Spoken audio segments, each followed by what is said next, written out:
I slammed the door behind me, the sound echoing through the house.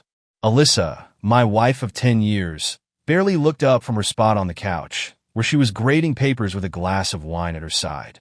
The glow of the lamp lit up her face, serene and focused, as if the world hadn't just imploded around us. "You're home early," she said, not even glancing in my direction. Her voice was casual, the kind of disinterested remark you toss to someone you've stopped noticing. I didn't respond right away. My fists were clenched, my heart racing as I tried to keep my composure. The drive home had been a blur, my mind consumed by the images I'd seen earlier.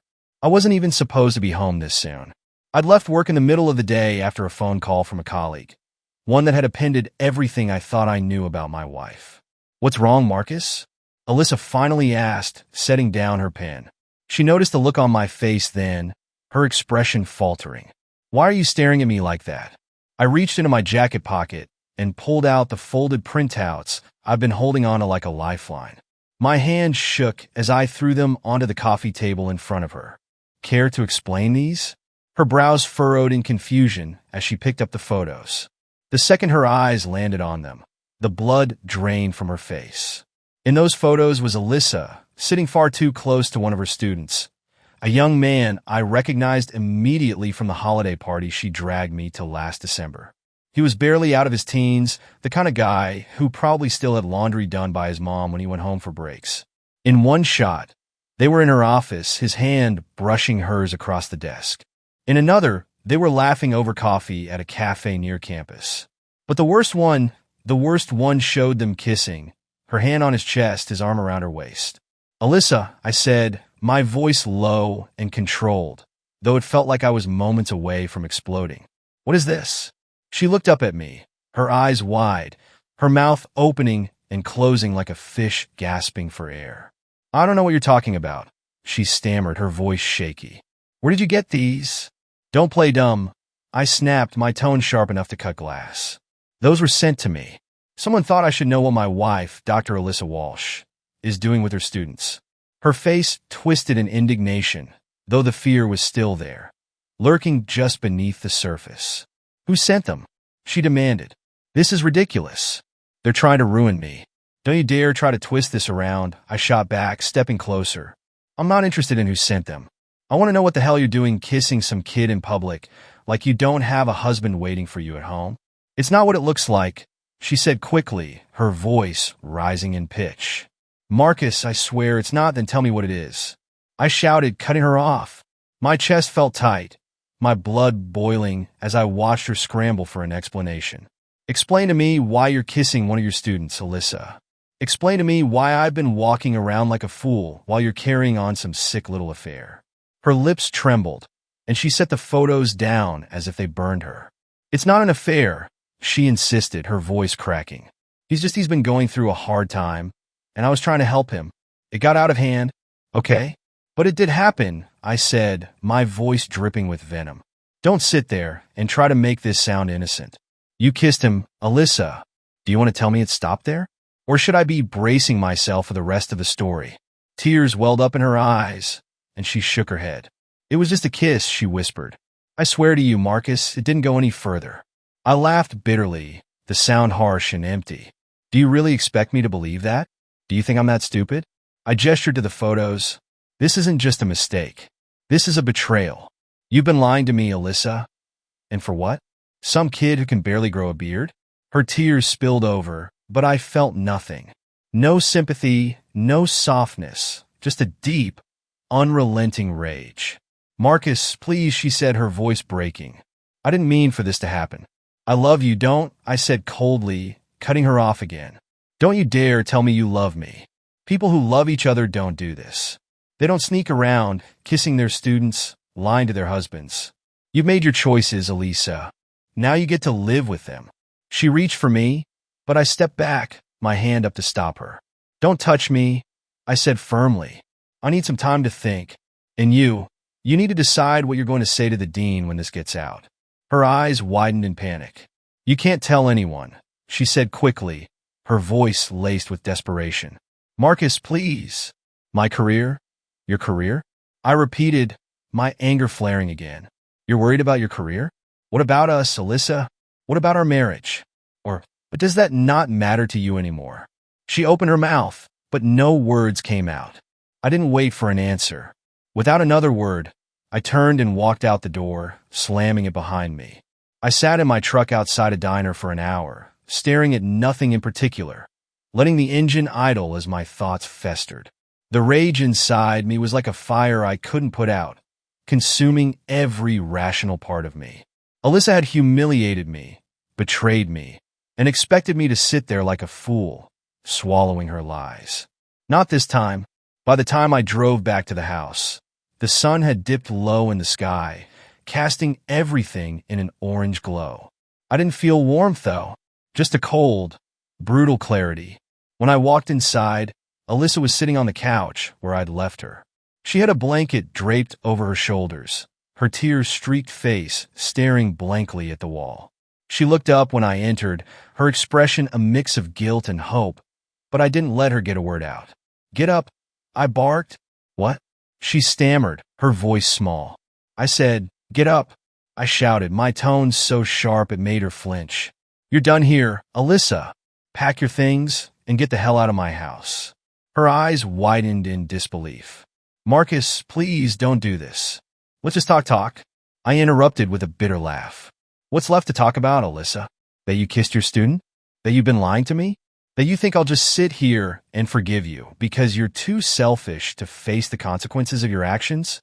No, we're way past talking." She stood, her hands trembling. "Where am I supposed to go?" "Not my problem," I snapped, my voice cold as ice. "You can go cry on that kid's shoulder if you want. Hell, you can move in with him for all I care. But you're not staying here. Now pack." She stared at me, her lips trembling like she wanted to argue. But she must have seen the look in my eyes because she turned and trudged toward the bedroom without another word. As she stuffed her clothes into a suitcase, I followed her, standing in the doorway with my arms crossed. "Don't bother packing too much," I said. "You're not staying anywhere long enough to need it." "Marcus, please," she whispered, her voice breaking. "We've been together for 10 years. Doesn't that mean anything to you?" "It did mean something," I said, my voice dripping with venom. "But you threw it away for some college kid who probably can't even pay for his own lunch." She zipped up the suitcase and turned to me, tears streaming down her face. "I made a mistake. I admit it, but can we work through this? Please, Marcus, don't do this to us." "This isn't something I'm doing to us," I spat. "This is what you did to us. You don't get to play the victim here, Alyssa." When she didn't respond, I grabbed the suitcase from her and stormed toward the door, her cries of protest trailing behind me. I didn't stop. I threw the suitcase onto the front lawn with a loud thud, then turned back for more. One by one, I grabbed her things, clothes, shoes, books, her laptop, all of it, and tossed them outside. "Stop it," she screamed, running after me. "You're being ridiculous." "No, Alyssa," I said, my voice sharp and cruel. "I'm being fair. This is what you deserve." Once the last of her belongings was scattered across the lawn, I pulled out my phone. Her laptop had fallen open on the grass, and inspiration struck like lightning. Before she could stop me, I snapped a photo of the chaotic mess of her things and uploaded it directly to the university's faculty page, tagging her department. The caption was simple, Dr. Alyssa Walsh, a shining example of professionalism and integrity. "Are you insane?" she shrieked, lunging for my phone, but I stepped back, holding it out of reach. "No, Alyssa," I said with a cold smile. "I'm just returning the favor. You humiliated me, so now the world gets to see who you really are." Her face crumpled, and for a moment, I almost felt a pang of guilt. Almost. But then I remembered the photos, the lies, the betrayal, and the moment passed. "You'll ruin me," she said, her voice trembling. "Good," I said, stepping back inside and slamming the door in her face. As I leaned against the door, the sound of her sobs carried through the wood, but I didn't let them get to me. For the first time in hours, I felt calm. She wanted to play games, and now she could live with the consequences. The next morning, I sat at the kitchen table with a fresh cup of coffee and a plan. Sleep had been impossible, not with the image of Alyssa crying on the lawn burned into my mind. A part of me wondered if I'd gone too far, but every time doubt crept in, I reminded myself of the photos the betrayal, the humiliation she'd inflicted on me. No, I told myself, this wasn't cruelty. It was justice. I opened my laptop and logged into my email. I still had access to Alyssa's faculty directory. Her account was logged in automatically on the laptop I'd thrown outside the night before. It wasn't difficult to compose a mailing list of her colleagues, department heads, and even the students in her courses. The subject line was simple: Dr. Alyssa Walsh, academic excellence, or personal indulgence. The body of the email included a summary of what she'd done, accompanied by the damning photos of her and the student. I made sure to include just enough detail to leave no doubt about her misconduct, but not enough to be considered defamatory. I wasn't going to give her a way to wiggle out of this. Before hitting send, I paused. Was I really going to do this? Was I about to blow up her entire career? I thought about her lies, her excuses, the way she tried to manipulate me even after I'd confronted her. My finger hovered over the mouse for a moment before I clicked send. There was no turning back now. After the email was sent, I made my next move. I called a lawyer. I didn't want to give Alyssa a single cent after what she'd done, and I needed someone who could make sure that happened. The lawyer, a sharp woman named Clara, listened patiently as I explained the situation. When I mentioned the photos, she didn't even flinch. "You've got leverage," she said, her voice cool and professional. "If you want to make sure she doesn't take anything, we need to act quickly. File for divorce, request full ownership of the house, and aim for a clean split. But be prepared, she might fight back." "I don't care if she fights," I said. "I'm not letting her walk away from this with anything." Clara nodded. "I'll get the paperwork started. In the meantime, keep your communication with her limited and civil. Anything you say can be used against you later." By the afternoon, the fallout from my email was already taking shape. My phone buzzed with messages from Alyssa. Some were frantic, pleading with me to take down the email. Others were furious, accusing me of trying to destroy her life. I ignored them all. Around dinner time, I got another call. This time, it was from one of Alyssa's colleagues, a professor named Dr. Barnes. His tone was cautious, but I could hear the judgment in his voice. "Marcus," he began, "I received your email. I'm not sure this was the best way to handle things."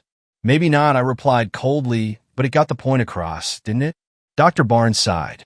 "Look, I understand you're upset, but this could have serious repercussions for both of you. The university has a strict policy about faculty-student relationships. If the administration gets involved, she could lose her job." "That's not my problem," I said flatly. "Fair enough," he replied. "But think about your own reputation. This kind of public spectacle can backfire. Are you sure this is the path you want to take?" I didn't answer. After the call ended, I sat in silence, staring at the empty kitchen table. Was Dr. Barnes right? Had I gone too far? That night, I lay in bed, staring at the ceiling. The house felt emptier than usual, the silence almost deafening. Alyssa hadn't come back. Good. She knew better than to test my resolve. But for the first time, I let myself wonder if I'd crossed a line. I had every right to be angry, to feel betrayed. But was I doing this to hold her accountable or to hurt her? I thought about the kids who would be sitting in her lectures, the colleagues who would whisper about her behind her back, the administrators who might decide to end her career altogether. Was it justice? Or was it revenge? I sighed, running a hand over my face. Maybe Dr. Barnes was right. Maybe there were better ways to handle this. But I couldn't bring myself to feel regret. Not yet. The divorce papers would be ready in a few days, and I'd have to face Alyssa again when she was served. Part of me dreaded it, but another part of me looked forward to it. This wasn't over, not by a long shot. For now, I'd let the dust settle. But deep down, I wondered, when this was all over, would I finally feel at peace? The day of the court hearing arrived faster than I expected. Alyssa and I hadn't spoken directly since I'd thrown her things on the lawn and sent that email to her colleagues. Her lawyer had reached out a few times, urging me to consider mediation instead of escalating the situation, but I wasn't interested. Mediation was for people who could forgive. I sat in the courtroom, my lawyer Clara by my side. Alyssa was across the room, looking pale and drawn, but still composed. Her lawyer, a slick-looking man named Drew, whispered something in her ear, and she nodded stiffly. As the hearing began, I felt a grim satisfaction. This was it, the moment where everything she'd done would finally catch up to her. Drew stood and began his opening statement, his tone calm and measured. Your Honor, my client acknowledges that this situation is complicated and deeply personal. However, we intend to prove that the evidence brought forward by Mr. Marcus Walters is not as it seems. I frowned, exchanging a glance with Clara. What was he playing at? Drew continued, the photos Mr. Walters submitted as evidence of my client's alleged affair are, in fact, doctored. The individual in question, a student named Ethan Miller, has admitted to manipulating the images in an attempt to blackmail Dr. Elisa Walsh. My stomach dropped. What? I muttered under my breath, leaning toward Clara. She raised an eyebrow, but said nothing, her attention fixed on the proceedings. Drew presented a flash drive to the court, which was promptly handed to the judge. On this drive, Your Honor, you will find the original photos Ethan Miller used to create the fabricated images. These originals were recovered from Dr. Walsh's office computer, and an independent forensic expert has verified their authenticity. I felt like I'd been punched in the gut. This couldn't be true, could it? The judge examined the evidence briefly before nodding. You may proceed, Mr. Bradshaw. Drew turned to Elisa, who looked visibly shaken but held her composure as she took the stand. Dr. Walsh, can you explain your relationship with Mr. Ethan Miller? Elisa took a deep breath. Ethan was one of my students, she said, her voice steady but soft. He struggled in my class, and I offered him extra tutoring sessions to help him catch up. He seemed grateful at first, but then he started showing up at my office unannounced, making comments that were inappropriate. Inappropriate how? Drew prompted. She hesitated, her eyes darting toward me for a moment before looking away. He complimented me on my appearance, asked personal questions, things like that. I thought it was harmless at first, just a young student with a crush. But then he began to escalate. Escalate how? Elisa's voice wavered slightly. One day, he cornered me in my office and said he'd failed a course unless I gave him what he wanted. I told him to leave, and he stormed out. A week later, I started getting emails from him. Emails with the doctored photos, threatening to send them to my husband and the university if I didn't comply. A hush fell over the courtroom. My head spun. This couldn't be true. It couldn't. And did you comply? Drew asked. No, Elisa said firmly. I refused. I reported the incident to my department chair, but I never heard back. I thought it was over, until my husband confronted me with those photos. Drew nodded, turning to the judge. Your Honor, I have submitted evidence of these emails as well as testimony from the department chair confirming Dr. Walsh's report. Additionally, Ethan Miller has signed an affidavit admitting to fabricating the images and attempting to blackmail my client. The words hung in the air like a death knell. I barely heard the rest of the testimony. My mind was racing, trying to piece it all together. Had I really destroyed my wife's life over a lie? When the hearing adjourned for the day, I didn't wait to speak to Elisa. I needed answers, and I needed them now. I caught her in the hallway outside the courtroom. Elisa, I said, my voice rough. Is it true about the photos? She turned to me, her eyes red-rimmed but defiant. What do you think, Marcus? She asked bitterly. Do you think I'd throw away everything we built for some kid? Do you think I'm that stupid? I opened my mouth to respond, but no words came out. I tried to tell you, she continued, her voice trembling with anger and hurt. But you didn't care. You didn't even give me a chance to explain.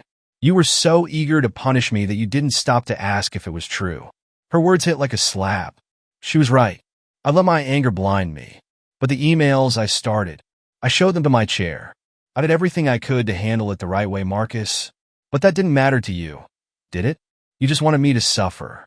I stared at her, my mind reeling. I didn't know what to say. That night, I sat alone in the house, the weight of everything crashing down on me. Had I been wrong? Had I destroyed my marriage over a lie? The rage that had driven me for weeks was gone, replaced by something colder, sharper, regret. I picked up my phone and stared at the screen for a long time. Finally, I dialed Clara. We need to stop the divorce proceedings, I said, my voice hollow. Are you sure about that? She asked carefully. I don't know, I admitted, but I need to find out. The morning after the hearing, the house felt emptier than ever. The silence knotted me, amplifying every thought that raced through my mind. I had convinced myself I was the wrong party, but the courtroom revelation had shattered that certainty. I had acted out of anger and humiliation, and now I was left wondering if I had burned everything down for nothing. I sat at the dining table, staring at the divorce paperwork Clara had prepared. The thought of stopping it felt like swallowing glass, but continuing felt equally wrong. Alyssa's words from the courthouse echoed in my head. You didn't even give me a chance to explain. Was that true? Had I been so blinded by the photos and my own pain that I refused to even listen? I needed answers, not just from Alyssa, but from myself. I called Alyssa and asked her to meet me at a neutral spot, a park near our old neighborhood. It was where we used to walk when we were younger, back when life was simpler, and we still knew how to talk to each other. She arrived wearing the same weary expression she'd had in court. The Alyssa I'd loved for 10 years was in there somewhere. But she looked like a stranger now, guarded, tired, and hurt. Why did you want to meet? She asked, her voice flat. I wanted to talk, I said, feeling the weight of every word. Not yell, not accuse. Just talk. She crossed her arms, her expression skeptical. Talk about what? About how you humiliated me. Or about how you believed a set of photos without even asking me if they were real. I deserve that, I admitted, looking down at the bench between us. You're right. I didn't ask. I didn't listen. I just reacted. Elise's lips tightened, and for a moment, I thought she might leave. But she stayed. Why didn't you tell me about Ethan? I asked finally, forcing myself to meet her eyes. She sighed, shaking her head. I didn't want to drag you into it, she said quietly. At first, I thought I could handle it. When he started making threats, I thought reporting it would be enough. But then the department didn't respond, and he kept escalating. And then she trailed off, her voice breaking slightly. And then you got the photos I finished for her. She nodded. When you confronted me, I panicked. I didn't think you'd believe me. And I guess I was right. Her words stung, but I couldn't argue. I'd done exactly what she'd feared. Alyssa, I said after a long silence, I'm sorry for the photos, for the email, for everything. I was hurt and angry, and I didn't think things through. I just wanted you to feel as humiliated as I did. She looked at me, her expression softening slightly. Do you even understand what you've done? She asked. That email you sent, it's not just gossip, Marcus. It's my career, my life's work, everything I've built. And Ethan? He's still on campus. Do you know what it's like to walk into a room and feel like everyone's whispering about you, judging you, without even knowing the truth? I swallowed hard. I hadn't thought about that, how public and lasting the damage I caused could be. What can I do? I asked, my voice barely above a whisper. Alyssa let out a bitter laugh. I don't know, Marcus. Can you unsend an email? Can you undestroy my reputation? I flinched at her words, but nodded. I can try. I'll send a follow-up. Explain what happened. Tell the truth about Ethan. Her eyes narrowed. And how do you think that will look? Sorry, everyone. My husband jumped to conclusions and smeared me because he believed a set of fake photos. That'll fix everything. I have to do something, I said, frustration creeping into my voice. I can't just sit back and let this ruin both of us. She stared at me for a long time, her expression unreadable. Maybe you should have thought of that before you sent it, she said finally. Later that day, I sat back at the dining table, the divorce papers still sitting in front of me. I'd come to the park hoping to find closure, to understand what had gone wrong and figure out how to fix it. But Alyssa's words had left me with more questions than answers. Was there any way to come back from this? Part of me wanted to try, to make amends, to find some way to repair the damage. But another part of me knew the trust was gone. Even if the photos had been fake, the fallout was real. The rage I'd felt, the steps I'd taken to punish her weren't something I could take back. And then there was Alyssa. I'd hurt her deeply in ways I hadn't fully understood until now. Maybe the person she had been was still in there somewhere, but the scars we'd inflicted on each other wouldn't heal easily if they ever did. I picked up the pen and signed my name at the bottom of the divorce petition. The next morning, I emailed Clara and told her to file the paperwork. I wasn't sure if it was the right decision, but it felt like the only one I could make. As for Alyssa, I sent a brief follow-up email to her colleagues, explaining the truth about the photos and apologizing for my role in spreading misinformation. It wasn't enough to fix what I'd done, but it was a start. When it was all over, I sat in the empty house, wondering what came next. I'd lost my marriage, my pride, and a part of myself I wasn't sure I'd ever get back. But maybe, just maybe, I could learn from it. Sometimes, the hardest thing to face isn't betrayal. It's the part of yourself you see in the mirror afterward. What would you have done in Marcus's place? Could you forgive and rebuild? Or is some damage beyond repair?